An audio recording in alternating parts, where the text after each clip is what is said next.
Bonjour chers téléspectateurs, fidèles amis et amis de sport, vous qui êtes branchés sur votre chaîne d'éducation Tech Arabs TV et toujours fidèles à votre rubrique d'actualité, journal, plutôt agenda de sport. Je suis très ravi de vous retrouver encore aujourd'hui pour cette nouvelle tranche d'actualité durant laquelle nous allons parler du mercato estival qui a pris fin en Europe, sur toute l'étendue du continent européen. Le mercato a pris fin ce 31 août avec beaucoup de changements qui se sont effectués dans plusieurs clubs. Nous parlons également des éliminatoires de la Coupe d'Afrique des Nations en 2017 sur l'étendue du territoire africain, sur l'étendue du continent africain, avec des pays qui vont se déplacer, avec des qualifiés, des éliminés en tout cas, qui vont se connaître durant ce week-end. Nous irons également du côté de l'Amérique du Sud pour parler des éliminatoires de la Coupe du Monde 2018 avec des matchs qui se sont joués durant la semaine et avec des chamboulements aussi dans le classement et le retour aussi de Léo Messi qui a marqué durant ces matchs face à l'Uruguay. Nous parlerons aussi des éliminatoires toujours de la Coupe du Monde sur le continent européen avec des matchs qui vont se jouer durant ce week-end et la semaine prochaine. Et pour clôturer, nous allons parler des matchs amicaux qui se sont disputés sur le continent européen durant toute la semaine et qui vont également se disputer. Je suis très ravi d'être avec vous pour passer ces moments durant lesquels nous allons vous informer. Et pour commencer, nous allons directement entrer dans le vif du dossier de ce mercato estival qui a pris fin ce 31 août. Nous allons commencer avec les déplacements de nos joueurs congolais, les joueurs congolais évoluant en Europe qui ont ainsi changé de clubs, qui ont connu des prêts. Il y a eu pas mal de joueurs qui sont déplacés, comme vous le savez. Nous avons Paul-José Mpoku, qui évolue du côté, le pensionnaire de Chievo Vérone, qui a été prêté en Grèce dans l'équipe de Panathinaikos. Il a ici été prêté pour cette saison où il ira maintenant évoluer en Grèce au sein de Panathinaikos. Nous avons Dieu merci Mbokani, qui de sa part va évoluer cette saison du côté de Hull City en Angleterre en première division anglaise. Hull City, cette équipe promue cette saison qui commence bien le championnat et qui a vraiment besoin de continuer sur cette lancée. Ils ont ainsi jeté leur dévolu sur Dieu merci Mbokani qui va ainsi évoluer à la pointe de l'attaque au sein de cette équipe de Hull City. Niskans Kebano, qui a quitté son équipe de Genk en Belgique pour se rendre en Angleterre en deuxième division anglaise à Fulham. Il va ainsi évoluer du côté de Fulham, un transfert qui a été effectué durant la dernière semaine de transfert durant ce mercato estival.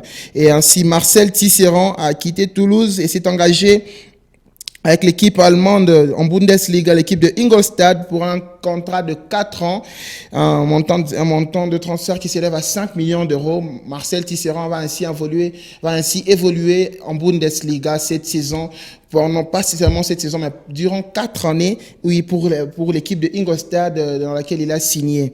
Et nous avons le grand transfert qui a fait parler cette saison. Et Yannick Bolasie, le transfert de Yannick Bolasie qui se rend maintenant du côté de Everton où il va évoluer pour ces 5 prochaines années. Yannick Bolasie qui a signé un contrat de 5 ans avec l'équipe de Everton. Il a été réclamé par Ronald Koeman. Yannick Bolasie, avec ce montant de transfert qui s'élève à environ 30 millions d'euros. Yannick Bolasie, un joueur très vif, très agile comme vous le savez bien, qui va maintenant évoluer du côté de Everton avec comme partenaire Romelu Lukaku, Kevin Miralas. Dans cette attaque, on aura du feu en tout cas à attendre voir. Il y avait aussi Fabrice Sakala, l'attaquant d'Anderlecht, qui est prêté du côté de Alanyaspor en Turquie. Fabrice Sakala va évoluer maintenant en prêt. Il a été prêté en Turquie. Et le jeune joueur congolais, nous attendons voir de sa part ses performances du côté de Turquie. Dodi Lukeba Kyo, de sa part, le jeune joueur de 18 ans, un milieu polyvalent qui peut évoluer sur tous les postes. Il a aussi été prêté du côté de Toulouse. Pardon, oui, prêté à Toulouse pour évoluer durant cette saison. Et nous allons voir un peu ce qu'il va donner là-bas. Yening Bakoto a quitté le FC Metz pour rejoindre le Queen's Park Rangers en Angleterre. Il va s'adapter à un nouveau championnat. C'est un joueur très prometteur congolais qui a toujours marqué des esprits en France. Les voilà maintenant en Angleterre où il va tenter de s'adapter à un nouveau style de jeu, à un nouveau championnat. Attendons voir un peu ce qu'il va donner durant son passage en Angleterre. Nous passons maintenant du côté de la Premier League pour parler de ces grands transferts, le plus grand transfert de ce mercato estival, c'est celui de Paul Pogba, qui a ainsi rejoint Manchester United contre la somme de 110 millions d'euros, lui qui est maintenant le joueur le plus cher de l'histoire du football, a rejoint Manchester United, Manchester qui a ainsi pu s'attacher les services du français après avoir lutté avec le Real Madrid, le FC Barcelone, qui était aussi à l'affût pour recruter ces Français, ces milieux de terrain très prometteurs et qui a déjà ainsi fait parler de lui en France et en Italie. Et le voilà maintenant en Angleterre au sein de l'équipe de Manchester United qui va maintenant essayer de faire preuve de tout son talent sous les ordres de José Mourinho. José Mourinho qui n'a pas voulu faire de détails, en tout cas pendant cette période de transfert. Il a également fait venir un défenseur solide dans la personne de Eric Bailly, en provenance de Villarreal. Eric Bailly qui est venu renforcer la défense de Manchester United et qui est là et qui sera ainsi associé à d'autres défenseurs ainsi pour pouvoir faire en sorte que l'équipe ait un équilibre. Eric Bailly qui a signé le défenseur ivoirien est venu ainsi se mettre sous les rangs de José Mourinho. Eric Bailly a été rejoint par Henrik Mkhitaryan qui était le meneur de jeu du Borussia Dortmund, qui maintenant s'est engagé avec Manchester United. Nous attendons voir ce qu'il va donner cette saison au sein de l'équipe mancunienne. Et le grand transfert également de Zlatan Ibrahimovic, lui qui a rejoint Manchester après avoir quitté le Paris Saint-Germain. Il n'a pas voulu prolonger son contrat à Paris, en tout cas. Il s'est ainsi engagé au sein de Manchester United pour continuer ainsi sa carrière à 34 ans. Il essaie de relever un nouveau défi avec un nouveau championnat, avec une nouvelle équipe, un nouveau style de jeu. Attendons voir ce que le géant suédois est capable de faire au sein de cette équipe de Manchester United. Manchester City aussi, de sa part, n'est pas resté en retrait. Le nouvel entraîneur Pep Guardiola est venu changer un peu le niveau de jeu de Citizen, eux qui ont toujours cherché à s'imposer sur le plan européen, et ainsi ils ont fait appel à Pep Guardiola qui dans ses valises a amené l'attaquant espagnol qui évoluait à Celta Vigo, Nolito qui désormais évolue maintenant du côté de Manchester United, de Manchester City, et il a rejoint ainsi ses coéquipiers. Et il n'est pas seul, il n'est pas le seul joueur à venir renforcer cette équipe de Manchester City. Il y a également John Stones, l'ancien défenseur de Everton, qui a signé aussi au sein de cette équipe de Manchester City, un transfert qui s'élève à 56 millions d'euros pour ces jeunes défenseurs, qui viendra ainsi renforcer cette défense avec Otamendi et Kolarov et Clichy pour pouvoir faire en sorte que cette équipe trouve un peu de l'équilibre. Et c'est un chantier sur lequel, en tout cas, Pep Guardiola vraiment tient beaucoup, parce que nous voyons, quand il est arrivé, combien il a tout de suite tenu à clarifier les choses en mettant Joe Hart, l'emblématique gardien de Manchester City. Il a mis sur le banc, il a clairement dit qu'il ne comptait pas sur lui, et cela a donné une voie de sortie pour Joe Hart, qui s'est trouvé un nouveau club en Italie. Il a été prêté à Torino, et pour remplacer Joe Hart dans les cages, Pep Guardiola a ainsi jeté son dévolu sur le gardien du FC Barcelone, Claudio Bravo, qui est arrivé en tout cas pendant ces mercato. Bravo qui a été acheté contre une somme de 18 millions d'euros, qui va maintenant évoluer du côté de Manchester City durant ces prochaines années. Attendons ainsi voir ce que cette tactique de Guardiola va donner avec ce dégraissage. Il n'y a pas que Joe Hart qui est parti, il y a également Samir Nasri qui a été prêté du côté de Séville en Espagne, et également Eliakim Mangala, le défenseur français, qui a été également lui aussi prêté au FC Valence en Espagne. Il y a également Wilfried Boniaï, l'attaquant ivoirien, qui a été prêté à Stoke City, toujours en Angleterre. Et nous continuons aussi avec Chelsea. Chelsea qui connaît aussi un nouveau vent avec un nouvel entraîneur à la personne de Kanté qui est venu et qui a également amené des nouveaux joueurs avec lui. Nous avons l'attaquant belge de 22 ans, Michy Batshuayi, qui est venu en provenance de Marseille. L'Olympique de Marseille a ainsi vendu son attaquant, le jeune attaquant belge d'origine congolaise, qui évoluera désormais du côté de Stamford Bridge avec son coéquipier en attaque, Diego Costa. Ainsi, nous attendons voir ce que cela va donner durant toute la saison. Il n'est pas venu seul, en tout cas. Il a été rejoint par le défenseur espagnol Marcos Alonso, en provenance de Fiorentina en Italie. Il est venu également garnir cette défense de Chelsea qui devenait un peu vieillissante en tout cas. Le défenseur de 25 ans viendra ici jouer du côté de la défense sur le côté gauche de la défense. Marcos Alonso, un bon joueur, un bon latéral. Il y a également le gardien Eduardo, le champion d'Europe en titre avec le Portugal. Le gardien Eduardo est venu aussi de sa part renforcer les rangs des Blues. Il sera ainsi le gardien remplaçant de Thibaut Courtois durant ces prochaines années.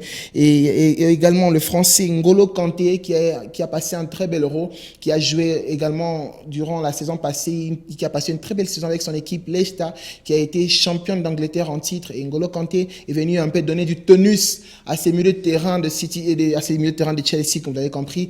Il est venu ainsi renforcer ses milieux de terrain pour remplacer un peu les départ de Ramirez qui était parti en Chine en janvier dernier. Et le grand transfert qui a étonné plus d'un, c'est la surprise, les transferts qui s'est négocié dans les dernières heures de ce mercato. Il y a David Luiz, le défenseur brésilien qui évoluait du côté du Paris Saint-Germain, qui est revenu à Chelsea, lui qui a été vendu en 2014 au Paris Saint-Germain. Il est de retour à la maison, il est de retour à Chelsea. Il évoluera cette saison sous les ordres de Kanté, et attendons voir un peu comment la défense va évoluer avec tous ces joueurs qui sont venus renforcer cette équipe. En tout cas, les championnats s'annoncent très, très, très chaud parce que il n'y a pas que Chelsea, il n'y a pas que Manchester City ou Manchester United qui s'est renforcé. Il y a également Arsenal. Arsenal, l'équipe d'Arsène Wenger, que les supporters ont toujours un peu critiqué compte tenu de sa politique face au recrutement. Et voilà, Arsène Wenger qui, durant ses mercatos, a voulu un peu faire plaisir à ses supporters. Il a ainsi amené de nouveaux joueurs en la personne de Granit Xhaka pour commencer. Granit Xhaka, le milieu de terrain suisse qui vient du Borussia Mönchengladbach. Il est venu renforcer ses milieux de terrain de Arsenal, apporter un peu de vibration, un peu plus de puissance et aussi avec sa qualité technique. Nous allons voir un peu ce que cela va donner durant cette saison. Il y a aussi Shkodran Mustafi, le défenseur allemand en provenance du club espagnol de Valence. Il est venu renforcer cette défense de Arsenal.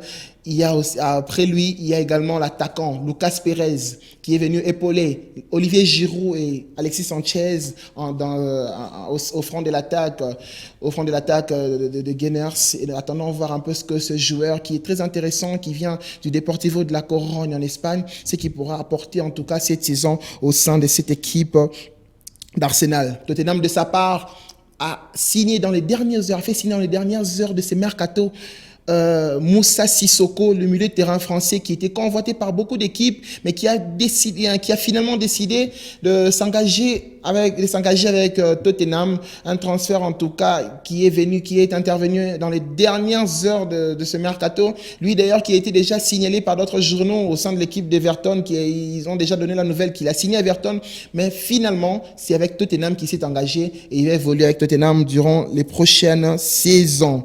Nous passons maintenant en Espagne avec le Real Madrid qui nous pourrons, comme nous pourrons le constater, en tout cas, il n'a pas vraiment cassé la banque durant ces mercato estivales. Le Real Madrid n'a pas fait de folie. Le Real Madrid a simplement rapatrié des jeunes. Il a rapatrié Alvaro Morata en provenance de Juventus. Il est un joueur formé à la maison qui a été vendu. Maintenant, il est revenu à la maison. Et également Marco Asensio, le joueur de 20 ans, capable d'évoluer sur plusieurs postes en attaque. Il est là et il est en train de faire sensation au sein de la Maison Blanche en ce début de saison en tout cas. C'est lui qui est revenu durant ce mercato estival en tout cas. Le Real Madrid a gardé son argent, comme on peut le dire. Il a d'ailleurs empoché plus en vendant GC Rodriguez qui est parti du côté du Paris Saint-Germain. Et le FC Barcelone qui a comme on peut le dire, déroger à sa règle.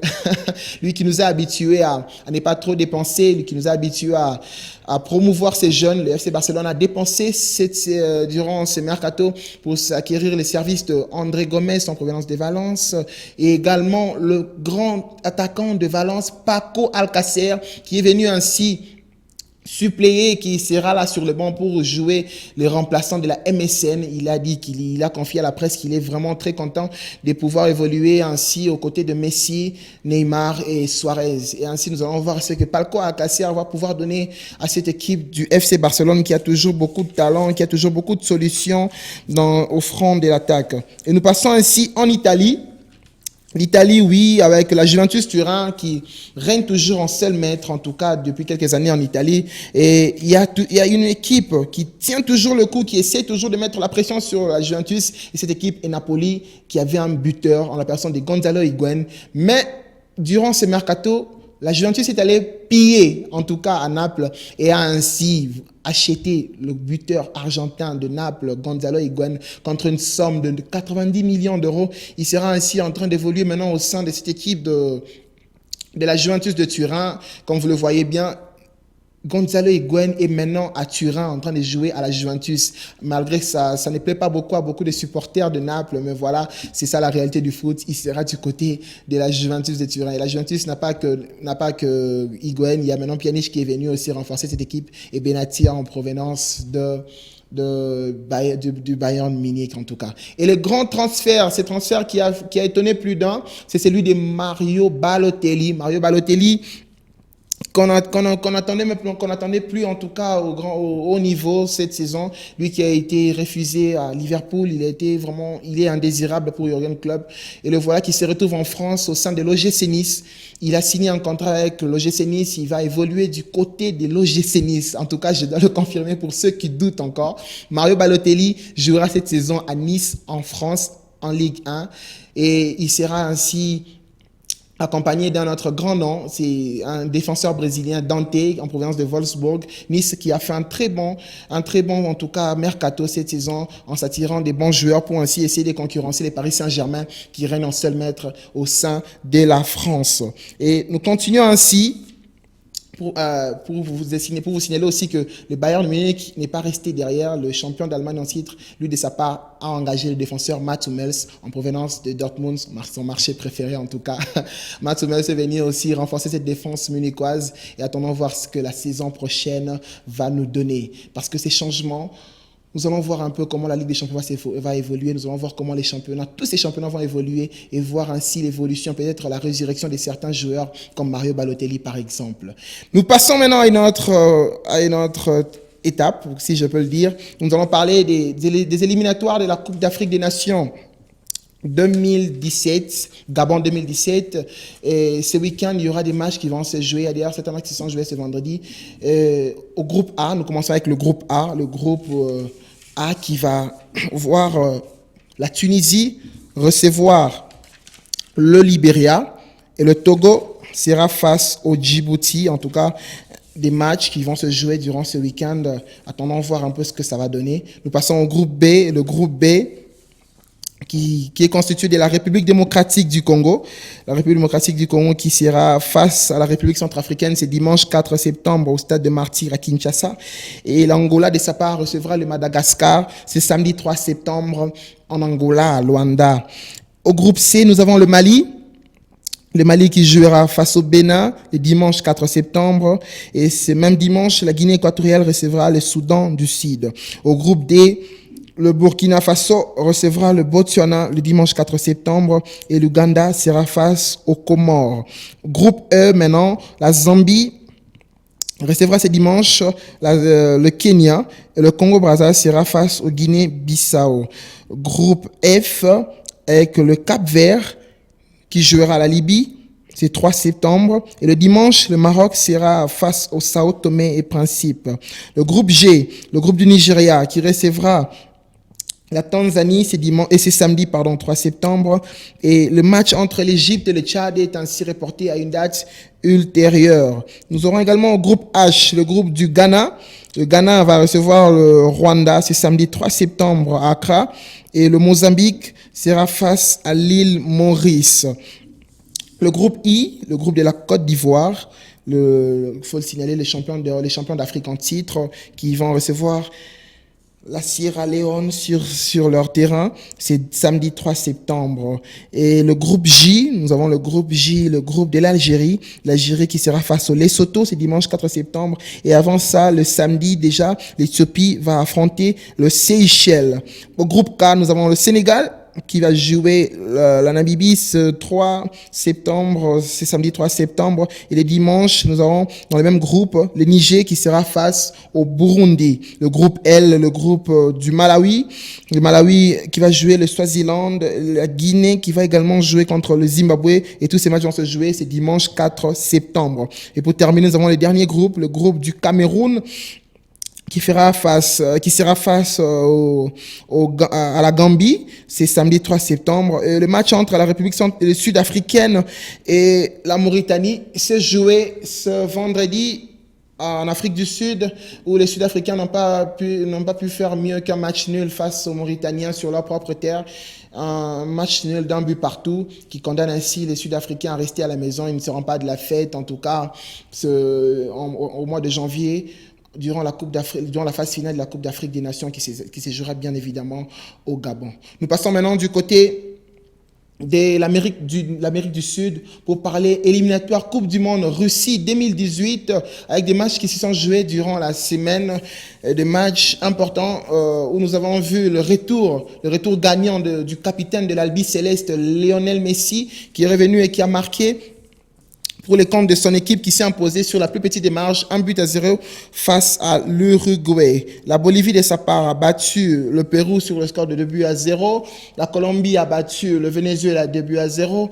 L'Équateur a été écrasé chez lui face au Brésil. Il s'est fait écraser par le Brésil sur le score de 3-0. Et le Paraguay a ainsi battu le champion d'Amérique du Sud en titre, en tout cas, il faut le signaler, le Chili, qui a connu une défaite surprise face à cette équipe du Paraguay. Nous continuons toujours avec les éliminatoires de la Coupe du Monde 2018 pour ainsi atterrir en Europe, pour parler aussi des matchs qui vont se jouer durant ce week-end et la semaine prochaine, lundi et mardi. Pour commencer, nous allons parler des matchs qui vont se jouer. C'est dimanche 4 septembre, où la République tchèque va affronter l'Irlande du Nord. La Norvège sera face à l'Allemagne. L'Angleterre sera aux prises avec la Slovaquie. Le Kazakhstan face à la Pologne. Le lundi 5 septembre, nous aurons ainsi la Serbie qui va jouer l'Irlande. Le pays des Galles, le Gareth Bale, sera face à la Moldavie. Nous aurons l'Israël, cette équipe israélienne qui est toujours assez étonnante de foi, qui va recevoir l'Italie de Gianluigi Buffon. L'Espagne, de son tour, va recevoir le Liechtenstein à domicile et la Croatie sera aux prises avec la Turquie. Mardi 6 septembre, la Biélorussie va ainsi recevoir la France. Et un match intéressant aussi entre la Suède et les Pays-Bas vous sera proposé. Nous aurons également la Suisse qui va ainsi recevoir à domicile le champion d'Europe en titre qui a été fraîchement couronné le mois passé. Le Portugal qui se déplace sur le terrain de Suisse avec des ambitions de confirmer leur sacre acquis dernièrement en France. Et Chypre sera face à la Belgique qui connaît des moments difficiles. Ils ont changé d'entraîneur après leur élimination de la Coupe d'Europe des Nations. Ils ont été éliminés en quart de finale par les pays des Galles. Ils essaient toujours de remonter ainsi. Ils ont changé d'entraîneur, le nouvel entraîneur Martinez et son assistant Thierry Henry essaient de trouver de nouvelles marques pour cette équipe. Et ce n'est pas toujours facile pour eux parce qu'ils ont déjà connu une défaite durant des matchs amicaux. Et le match amical, le premier match d'ailleurs de Martinez, c'était son match amical contre l'Espagne à domicile. Ils se sont inclinés 2-0 avec un doublé de David Silva. Et le Pays-Bas a lui aussi de sa part connu une défaite surprise à domicile face à l'équipe de Grèce sur le score de 2-1. Un match en tout cas qui était plein de rebondissements. Il y a également ce match entre le Portugal et le Gibraltar. Le Portugal a facilement disposé du Gibraltar sur un score de fleuve de 5-0. Et L'Italie, de sa part, s'est inclinée à domicile face à la France, 3-1, avec au passage le premier but en équipe nationale d'Anthony Martial, l'attaquant de Manchester United, qui s'est ainsi illustré sur la pelouse des Bari en Italie pour donner la victoire à son équipe à l'équipe de France en tout cas, et un match assez intéressant qui a été vraiment très animé en émotion durant tous ces temps, durant toute la partie en tout cas. Et c'est par là en tout cas que je veux ainsi arriver à clore mon émission, à clore cette tranche d'actualité sportive. J'ai dit merci à toute l'équipe qui m'a assisté, à Aris Mugabe qui a été derrière la caméra, qui a été assisté ainsi par Jody Massanka et Debi Chitamba et Sarah Connor qui a été aussi à la caméra, derrière la caméra pour assister à cette émission. Lorette Kandé était à la coordination et Samuel Mukuna à la réalisation. Moi, de ma part, je vous retrouve la semaine prochaine pour ainsi une nouvelle session d'actualité sportive. Restez branchés, connectés sur votre chaîne d'éducation TechRH TV. Nous vous retrouvons la semaine prochaine sur la même chaîne et sur la même heure. Bye bye.